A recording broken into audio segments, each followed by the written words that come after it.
Good afternoon. I'm Pastor Darrell Williams of the Hilliard Chapel AME Zion Church here in Stockton, California.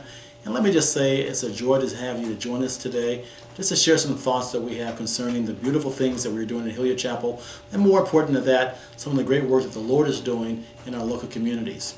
Today I want to share some thoughts because I know many people today have been struggling with what's taking place in our current society. We are being inundated by a number of issues and situations that we see on the news every day that's causing many of you, as well as myself, to deal with levels of stress that we aren't used to seeing.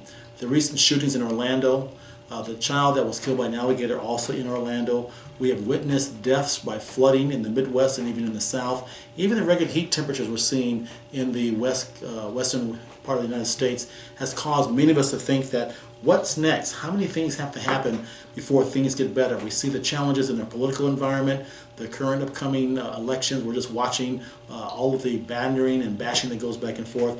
It is causing many people to just go through life day in and day out without much hope.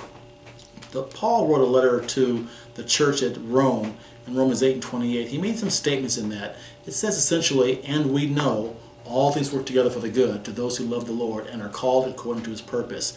And I want to share with you today some of the interior thought process behind why he penned those words.